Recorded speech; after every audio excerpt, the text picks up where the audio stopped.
Hello guys, आज हम लोग का ये टॉपिक है सी टेट का जो थर्ड टॉपिक है CDP का, भाषा और चिंतन, लैंग्वेज एंड थिंकिंग। तो आइए वीडियो को स्टार्ट करते हैं।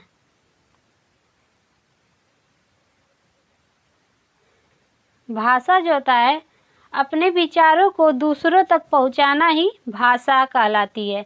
भाषा और विचार में गहरा संबंध होता है। हम अपने जैसे भाषा किसको कहते हैं, तो अपने विचारों को एक दूसरे तक पहुंचाना ही भाषा कहलाती है। और भाषा और विचार में गहरा संबंध होता है। आइए जान लेते हैं भाषा संप्रेषण, भाषा के बारे में और भी चीज़। भाषा संप्रेषण विचारों को एक दूसरे तक पहुंचाने का अच्छा साधन है। भाषा के ही माध्यम से हम लोग अपनी बात को दूसरे तक पहुंचा सकते हैं। आइए जान लेते हैं भाषा के प्रकार। तो भाषा के 3 प्रकार हैं, मौखिक, लिखित और सांकेतिक। जो मौखिक होता है वो इसमें बोल करके अपने विचारों का आदान प्रदान करना रहता है। जो लिखित होता है इसमें अपने विचारों को लिख करके एक दूसरों तक पहुंचाना होता है। और जो सांकेतिक होता है, संकेतों, प्रतीकों या चिन्हों के माध्यम से विचारों का आदान प्रदान करना पड़ता है। आइए जान लेते हैं भाषा का स्वभाव एवं क्रम। तो भाषा का स्वभाव एवं क्रम निम्न है। मनोवैज्ञानिक क्रम: सुनना, बोलना, पढ़ना, लिखना। इसको शॉर्टकट में सुबोपली भी कहते हैं। सु से मतलब सुनना अर्थात लिसनिंग। इसको LSRW भी कहते हैं। बो से हो जाएगा बोलना, स्पीकिंग। और बली, सुबोपली। प से हो जाएगा पढ़ना, जिसको रीडिंग कहते हैं। और ली से हो जाएगा लिखना, जिसको राइटिंग या लिखना कहते हैं। तो भाषा का स्वभाव एवं क्रम सुबोपली अर्थात सुनना, बोलना, पढ़ना, लिखना। LSRW भी कहते हैं लिसनिंग, स्पीकिंग, रीडिंग और राइटिंग। तो ये भाषा का स्वभाव एवं क्रम हो गया। आइए जान लेते हैं मॉन्टेसरी के अनुसार क्या है। तो मॉन्टेसरी के अनुसार ये है कि सुनना, बोलना, लिखना और पढ़ना।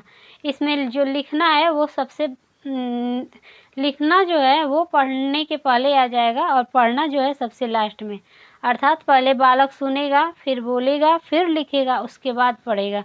ये मॉन्टेसरी के अनुसार है भाषा स्वभाव का क्रम। आइए जान लेते हैं परिपक्वता या फिर मैच्योरिटी क्या होती है। तो किसी भी चीज़ का पूर्ण रूप से विकसित हो जाना ही परिपक्वता कहलाता है। तो किसी भी चीज़ का पूर्ण रूप से विकास हो जाना या विकसित हो जाना उसको मैच्योरिटी या फिर परिपक्वता कहते हैं। आइए जान लेते हैं भाषा विकास के सिद्धांत।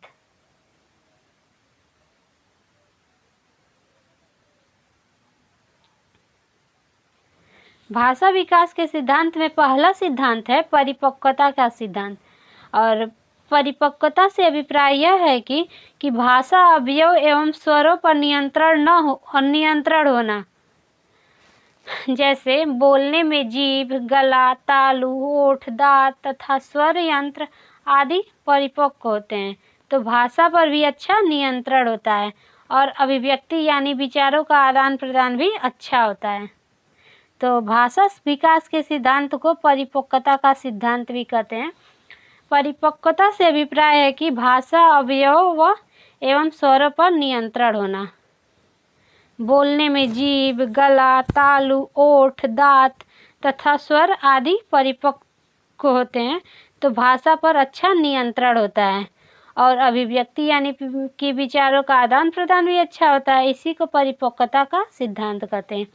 आइए अगला देखते हैं अनुबंधन। तो किसी वस्तु को जोड़कर बताना, उसी को अनुबंधन का सिद्धांत कहते हैं।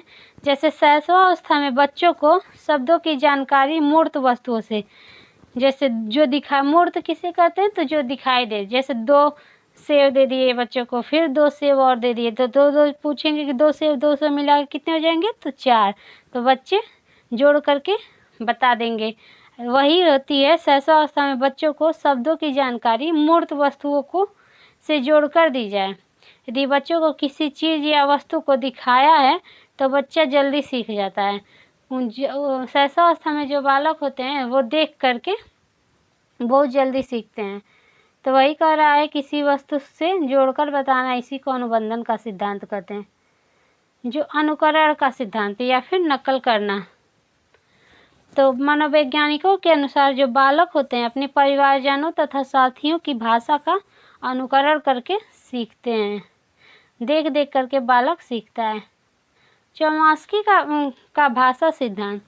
तो चौमास्की भाषा को जन्मजात मानते थे, अर्थात बच्चे भाषा सीखने की क्षमता के साथ पैदा होते हैं, जैसे क्रीडनम अर्थात रोना, सांकेतिक आदि। चौमास्की के अनुसार जो चौमास्की कहते हैं कि भाषा को जन्मजात मानते थे और कहते थे कि बच्चे जो हैं भाषा सीखने की क्षमता के साथ ही पैदा होते हैं। तो इसको चौमास्की का भाषा का सिद्धांत कहते हैं। आइए अगला जान लेते हैं भाषा के भाग, पार्ट ऑफ लैंग्वेज।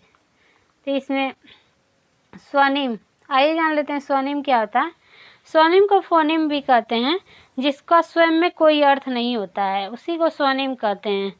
भाषा की सबसे छोटी इकाई या फिर वर्ड को स्वनिम कहते हैं, जैसे अ, क, ज, प, ख, ये सभी स्वनिम या फिर फोनिम्स के अंतर्गत जाते हैं, जिनका स्वयं में कोई अर्थ नहीं होता, उसी को स्वनिम कहेंगे या फिर फोनिम कहेंगे। इसको वर्ड भी कहते हैं। आइए जान लेते हैं रूपिम क्या होता है। तो रूपिम जो होता है वो शब्द का छोटा सा रूप होता है, उसी को रूपिम कहते हैं। जैसे पेन हो गया, कापी हो गया, राम हो गया आदि, ये सभी रूपिम है। आइए जान लेते हैं वाक्य विन्यास क्या होता है। तो वाक्य विन्यास जो होता है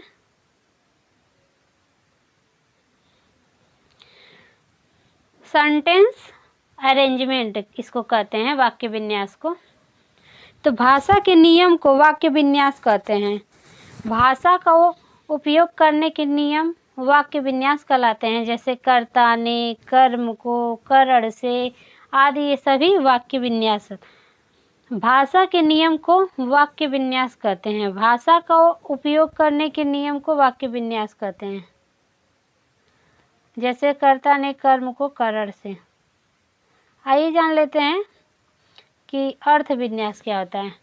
तो वाक्य विन्यास में जो वाक्य दिया है उनका सही अर्थ होना चाहिए, उसे अर्थ विन्यास कहते हैं। तो जो भी वाक्य विन्यास में वो जो वाक्य दिया गया हो उसका अर्थ सही होना चाहिए, उसी को अर्थ विन्यास कहते हैं। जैसे मोहन के पास एक पुस्तक है, तो इस सही अर्थ दे रहा है ना। तो अगला देखिए, मोहन के पास है एक पुस्तक, तो ये गलत अर्थ दे रहा है, तो ये अर्थ विन्यास नहीं होगा। आइए इस लेक्चर में इतना है। वीडियो पसंद आए तो लाइक, सब्सक्राइब और शेयर कर दीजिए। वीडियो देखने के लिए धन्यवाद।